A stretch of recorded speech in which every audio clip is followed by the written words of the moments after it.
Hey everybody, my name is Wardrake, and have I got a story for you. Alex St. John, co-creator of DirectX for Microsoft and founder of Wild Tangent Games, games like Bejeweled and the such that we played for many years a while ago, wrote an article for VentureBeat titled Game Developers Must Avoid the Wage Slave Attitude. Even the third paragraph has a warning about offending people in the hopes it'll make a few people wake up and shake off their mental shackles. He starts off by saying, I can't begin to imagine how sheltered the lives of modern technology employees must be to think that any amount of hours they spend pushing a mouse around for a paycheck is really demanding strenuous work. I've hired thousands of people over the years, and I can't help but notice the increasing frequency with which I encounter people with a wage slave attitude toward making video games. Fairly inconsiderate, I would say, to reduce game making down to pushing a mouse around. I don't know about you, but I don't think it's as easy as literally just pushing a mouse. There's a lot that goes into making games. I'm no game creator myself, although I've dabbled in it a little bit, and I can tell you there's a lot more to it than just moving the mouse. Wage slave is also fairly harsh if you ask me, as people who work a 9-to-5 job do it for, wait for it, money. They're not wage slaves because they want money. They're wage slaves. Well, actually, they're not at all. They do it to fund themselves so they can support themselves, their family, live, everything. Money should not be a reason to call someone a wage slave. A wage slave attitude, he continues, exhibits itself in several tragic ways. I've known a lot of stupid self-made millionaires, really hundreds of them, and they're usually young as well. I'm talking about kids who made some of the worst games you can imagine and got rich accidentally, working in their parents' basement in the Florida Everglades. They make their first game, get rich, and they're gone. Never having attended a single networking event at the Game Developers Conference, done. Okay, let's try to figure this one out. The reason most of these self-made millionaires get rich off their games isn't usually an accident. More often than not, it is because their games are good. I can't get over the fact he's also assuming that these hundreds of self-made millionaires all started out in the Florida Everglades. Honestly, it almost sounds like he's butthurt that he started in a fairly secluded household. At the beginning of the article, he talks about how he lived with no electricity, no water, no bathroom even. It was just an outhouse. Sorry, that's not these people's problem.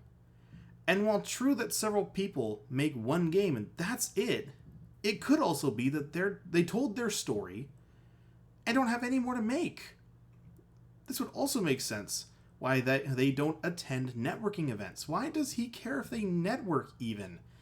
Them not wanting to continue working on games shouldn't affect him in any way. It doesn't make sense. He even talks about how he's hired thousands and tons of people that have much better resumes than these people that make these games would. So why does he care? He goes on to talk about people who have or are working for AAA game companies, complaining about long, grueling crunch hours to meet deadlines and how they don't feel they are paid fairly for the work they put in. I doubt all of them are telling him this. And chances are there are several people who are overworked with little to no overtime pay and are treated like scum. Several companies are rumored to treat people this way and consistently are labeled as the worst company or companies in the world for a reason, EA being one of these.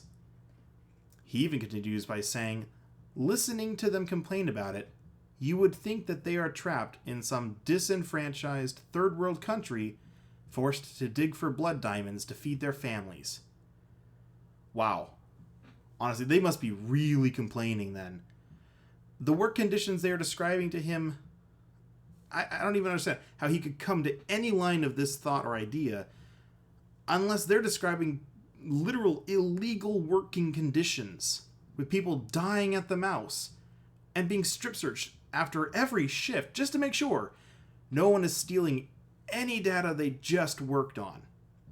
This kind of comparison is extreme and doesn't make sense. It doesn't fit in this idea.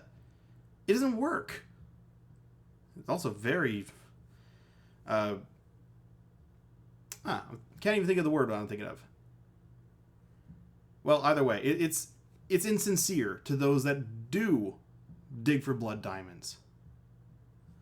He claims to tell these people to just quit and make great games on their own, to pursue their passion.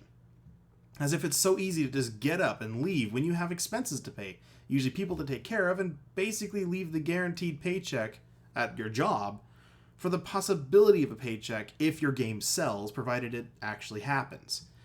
According to Alex, they never respond to this feedback with any sort of enlightenment or gratitude for his generous attempt at setting them free. Instead, he just gets rage. I highly doubt everyone he has talked to responds to him with rage. They may be upset that he is suggesting something that sounds so simple, and they've probably already thought of it. But Alex seems to not understand the ramifications of just leaving your job with no reliable source of income.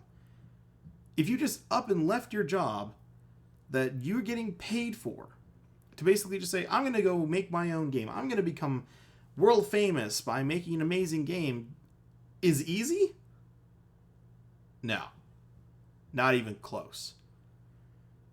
Alex claims these people have been victims of employers, and that has somehow transformed these innocent people into slaves to the wages. Apparently, he continues, people can even get burned out working too hard to make video games. He makes it sound like making games is overly simple, like it takes no mental strain or patience of any kind. Making games is not a job, he says, it's an art. Well, of course it's an art! But you also need money. Money is the determining factor here. If they didn't want paychecks, they wouldn't work.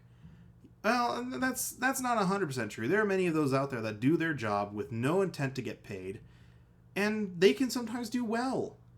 But for the most part, people go into a field to work a 9-to-5 job, earn money to support themselves and others.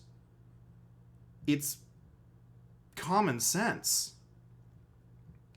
Alex starts wrapping this up by saying, there's no amount of money that anybody can pay people with wage slave attitude to let it go and put themselves completely into a great game. Okay, that is something I can actually agree with. If you don't like the job or in a toxic work environment, then no amount of money that you get paid can make you put all your true effort in. However, it is difficult to be happy with what you are doing when you have deadlines looming over your head the size of Mount Rushmore. How long would you say it takes to plan, make, and finish a game? A year? Maybe 2? Well, let's look at some typical examples like Call of Duty or FIFA. A new one is usually released every year or so, meaning they have even less time to work on it. Yes, in many of these cases, they are practically copy and paste formats.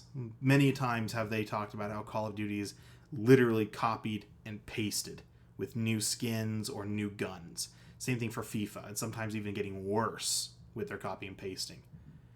However, it still takes a whole lot of work to make everything work properly and be an enjoyable game, at least somewhat, depending on the format of the game.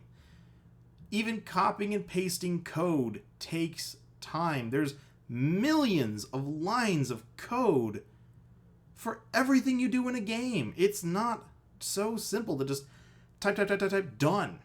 It doesn't work that way. It's not so easy to say money doesn't make you happy. It's also the environment.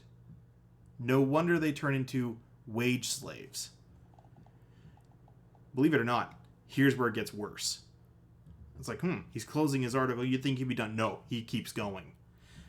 If working on a game for 80 hours a week for months at a time seems quote-unquote strenuous to you, practice more until you're better at it. Making games is not a job. Pushing a mouse is not a hardship. It's the most amazing opportunity you can possibly get paid to pursue. Okay, all I can say about this is what the fuck. Seriously, When has it ever not been strenuous in any way to work 80 hours a week?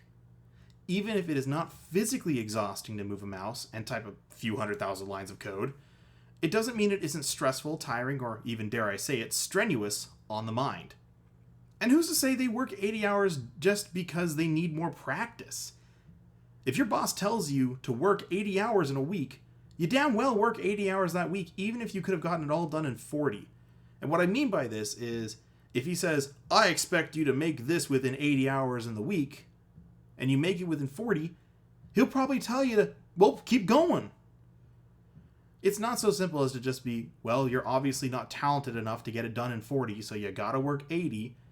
It depends on what the boss demands. Any moment that he can save extra money by overworking you for no extra pay, because that may be a contract you signed or whatever they do, and then get the game out sooner, they'll do it. They will. He ends his article with, don't be in the game industry if you can't love all 80 hours a week of it. You're taking a job from somebody who would really value it. If that's the case, Alex, why don't you go ahead and take their job? Since you seem to have the perfect mentality to survive an 80-hour work week, working under intense amounts of stress with several bosses breathing down your neck to push this game out.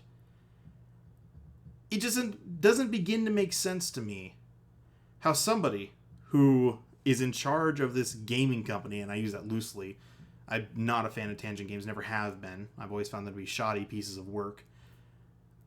To not understand how an employee can get tired after 80 hours a week, regardless of the job. Whether it be physically exhausting, mentally exhausting, or literally just sitting in a room pushing one button over and over again for 80 hours. 40 hours is already strenuous enough for many people. 60 hours, I've seen people break down in tears doing a simple job because the stress does get to you. It's not just the stress of the job. It's not just the stress of the boss or the requirements or the deadlines. And let's face it, there are tons of deadlines in game making. It's the day-to-day stress of working anywhere from 40 to 80 hours, getting home, having no time with your family, no time with your friends, no time to yourself. You go home, you get a bite to eat, you go to sleep, you wake up, you get a bite to eat, you go to work. Everyone would lose their mind at some point, and they would want to leave their jobs. And anyone telling them otherwise would definitely be upset that you make it sound so simple to just up and leave your job. So to those that have raged at you, quote unquote, I congratulate them. Alex St. John, you sound like a little butthurt child who was jealous of people who found success quickly and chose not to continue. You sound like a conceited asshole who tries to tell people your life story like it's the key to success, and that it would be so easy to just drop everything and start their own business. Alex St. John, fuck you.